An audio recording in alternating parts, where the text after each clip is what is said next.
nari umukizwa, hama mu nyuma sinzi ukuntu byagenze nisanga nasubiye inyuma nja mu vyo kunywa inzoga, mu vyo kunywa itabi. Je mu bisanzwe nari karuhariwe, maze gusubira inyuma shitani yampaye ububasha bwo gukora ibikorwa vyiwe. Nari nk'umukozi wa shitani, ndamwereka inzira nziza yofata, kubera hariya satani aduhenda ngo aduhe ivy'ubutunzi, nawene ntabwafise nawene, ahubwo aradushuka. Je nka jewe ukuntu nari meze nuko meze ubu ndabona ko ndamahoro, kandi no mu butunzi Imana yanteye iteka, ubu ndabona ko bimeze neza.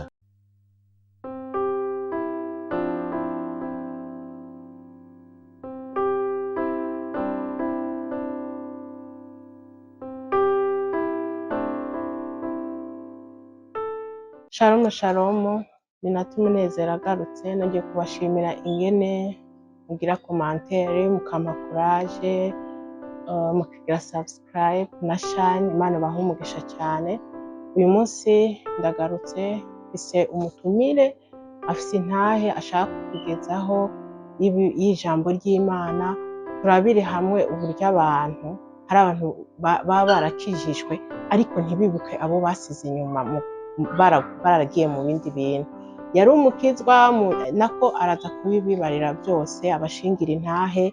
Ariko inshuti bene data, mujye mwibuka ba bandi bari inyuma, ba bandi mwongere mujye kubaraba, ba bagenzi mwari mufise kera, bamwe basigaye inyuma, kuko twese twifuza ko twozoshika mu ijuru. Reka rero tumwumvirize, twumvirize intahe y'uko imeze. Karibu bene data, widondorere abadukurikiye, ubashingire intahe mu byo tugira tuganire. Karibu. Ego, jewe nitwa Nduwayo Bosco. Ivyo nagire numva umenga noshikiriza jewe nka jewe umutima wanje, bise intahe noshingira abantu yuko ubuzima bwanje bwa misi yose nari ndimwo kera. Ubwa mbere nakuriye mu gakiza, nari umukizwa, hama mu nyuma sinzi ukuntu byagenze nisanga nasubiye inyuma nja mu vyo kunywa inzoga, mu vyo kunywa itabi. Je mu bisanzwe nari karuhariwe, maze gusubira inyuma shitani yampaye ububasha bwo gukora ibikorwa vyiwe. Nari nk'umukozi wa shitani. Ariko mu nyuma abo twasenga hamwe hari benshi bantwenga batigera banansengera. Hari benshi bandaba bakitwengera gusa ntibansengere. Ariko nkaca nibuka indirimbo twaririmba nkiri muri korali ivuga ngo genda urondere wa mugenzi waheba agaruke mu ruzitiro kubera isi igira irangire. Rero mw'ico gihe niho naguma nanje niyumvira ivyo ndimwo, nanje nkaguma mvuga ati je nzobiheba umunsi umwe nzobiheba, nzoheba inzoga, nzoheba itabi. Ariko mu nyuma nagize gutya nsanga nyene hariho abantu benshi batigeze bacika intege ku nsengero. Abo nyene mwabo benshi batigeze bacika intege, nasanze rero nanje rero bagumye bansengera mpaka nanje Imana irangarura mu gikorwa cayo. Ubu ndashima Imana ko nongeye kwakira Yesu nk'umwami n'umukiza wanje. Amen. Kandi ndashima Imana yuko indinda igihe cose. Amen. Nuko je vraiment ivyo ndabishima Imana, kandi gusa ndagaya nk'abantu twakuranye mu gakiza batigeze bansengera. Bariho, sinovuga ko batahari. Hariho abantwenga babonye ndiko ndanywa itabi n'inzoga, naborewe nagiye mu byo kudandahagirwa. Ego, nuko bimeze vraiment. Ndashima Imana kuba yaranzigama. Imana ishimwe cyane. Ni ukuri birababaje abantu baba bafise abantu b'abagenzi. Mwumvise iyi ntahe adushingiye ko yari umukizwa, mu nyuma abivamo asubira inyuma. Kandi yari afise abagenzi, yari afise abo baririmbana, yari afise abo bagendana, ariko muri abo bose nta n'umwe yasubiye inyuma. ngo agende amurabe muri bya bintu yagiyemo, amubarire ati va muri ibyo bintu. Nshuti bene data, twirirwa mu masengero turirimba ngo sinzareka Yesu kugeza ubwo azaba. Mbega uzojya mu ijuru wenyine? Mugende muve mu mashengero, mugende murabe bamwe basigaye inyuma, mubabwire ko Yesu ari umwami n'umukiza, bagaruke mu gakiza. Mbega wifuza kujya mu ijuru wenyine? Uyu aratubariye ingene nko muri korari yari afite abandi baririmbana, ariko ntawagarutse mu mubwira ati va muri ibyo urimo, garuka mu murongo. Ni ukuri tujye duhanurana, kuko Imana izotubaza ba bandi twasize inyuma tutigeze tugarura mu gakiza. Ngo ugende umubarire ati garuka. Imana ihumugisha abantu bagusengeye, Imana ihumugisha abantu batumye ugaruka mu murongo. Nshuti mwene data, Imana hari abantu benshi izotubaza, kuko ntabwo uzojya mu ijuru wenyine utagiye kubwira wa wundi wasigaye inyuma. Ni ukuri muve mu mashengero, mugende murabe ba bandi. Erega niba Imana irondera, twihaye urugero kuri Yesu yaterera imisozi, yagendaga kurondera abantu bakaza akababwira iby'agakiza, ariko ugasanga nk'umuntu aratonze mu rusengero guhera kuwa umwaka wose uraheze, nta muntu n'umwe abwira iby'agakiza. Hari benshi n'ukuri uzasanga Imana iri kutubaza ati mbe uriya muvandimwe wawe, urya mugenzi wawe, kuki utagiye kumubarira iby'agakiza? Kandi hari n'indi ntuza ingeso. Mbega icyo gihe wari warasubiye inyuma, nk'abo bantu bakubona b'abagenzi, nta majambo wasanga baragenda bavuga amajambo, bakuvuga baguseka, ariko ntagire n'umwe ugushikira. Imana ibabarire cyane. Mbega waje kugaruka mu gakiza gute? Byagenze gute kugira ugaruke mu gakiza? Yego jere kweri nisanze nyine benshi, harimwo bake muri abo benshi, muri abo twasenga hamwe hariho bake bamfasha bakansengera, ariko rero umuryango wanje nawo wari ufise igikorwa kinini, kubera wari usanzwe ukijijwe wose, nije nari nawuvuyemo. Uwo muryango wanje wamye usenga byanka, urumva ko je nari nabaye ikinani kubera nasubiye inyuma, ariko gusa umuryango wanje ndawushimira kubera cane niwo wansengeye cane, barabuze amahoro kubwo gusubira inyuma kwanje. Barateba umunsi umwe nanje agakiza karanshikira, bivanye nuko nyene ngiye kuramutsa umuvukanyi wanje, usanga ari mu masengesho, nanjye mvuga ati reka nanjye senge mu bandi, nanjye nsanga birandyoheye cyane, numva ahubwo na bya bindi narimo byose ndabihebye, kandi uwo munsi nyine sindasubira kubyiyumvira. Imana ishimwe cyane. Yego. Umaze kugera mu gakiza, ni iyihe ntambwe, ni ibihe byiza umaze kubona bitandukanye na bya bindi wari urimo? Hari icyo umaze kubona kimaze kugenda neza utaronka muri bwa buzima bundi wari wagiyemo? Yego kirahari cyane. Nka jewe nari umuntu nkiri mw'ibyo nyine, ibyo bibi, siniyumvira gukora ikintu mbona umenga ni ikintu gitoyi cyane. Nipfuza ikintu, gukora ikintu kijya c'imiliyoni 150, nico novuze ati ndadandaje.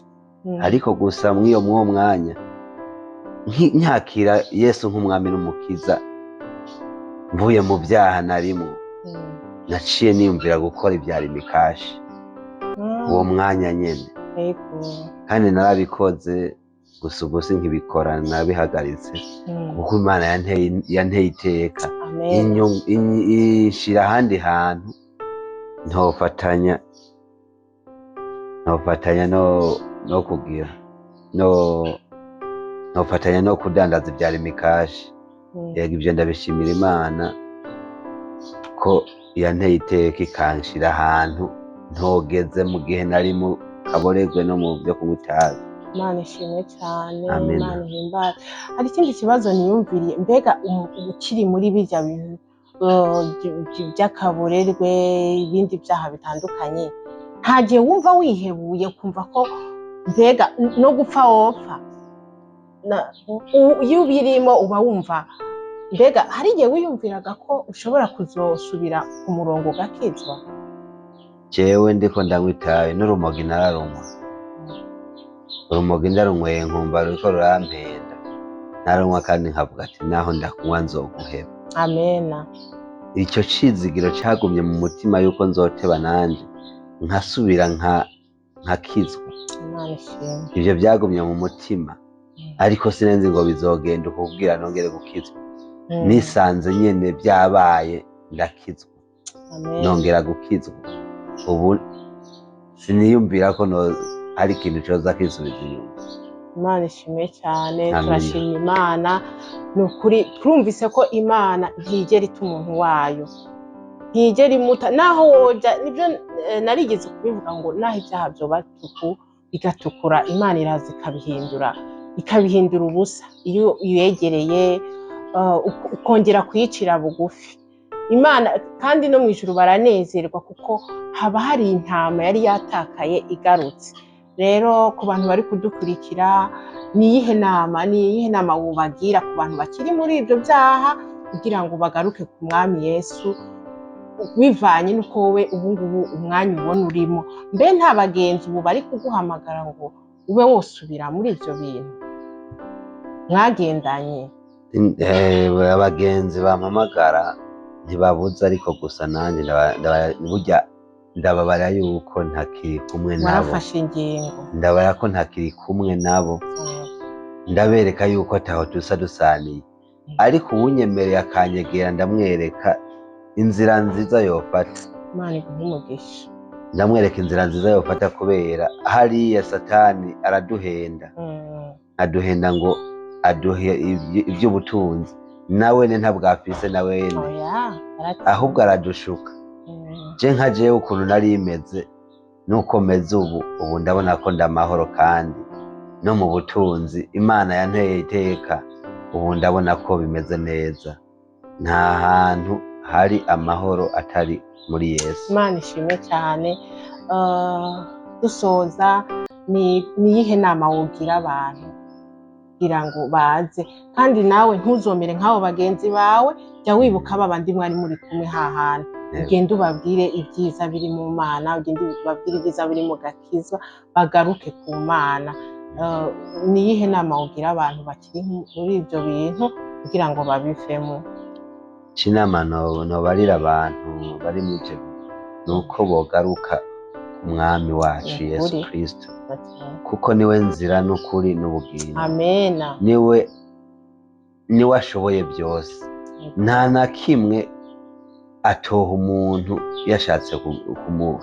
Byose arabifise. Byose nta na kimwe atofasha umuntu, usibye yuko twebwe abantu dufise ukuntu dushaka ati iki kintu ko ndagishatse ubu nyene, nshaka kibe ubu nyene, nshaka namba ndamusavye Yesu amfashe ingorane mfise ihere. Urumva umuntu afise icizere cyo kuvuga ati ndashaka ndabicakira ubwo nyene. Ariko inama nobaha nuko bokwizera bakihangana, bashizemwo kwihangana, Imana irabafasha. Imana irabafasha kandi bikagenda neza mu gihe bashizemwo kwihangana. Ntaco batogerako kubwo Imana irashoboye. Yego.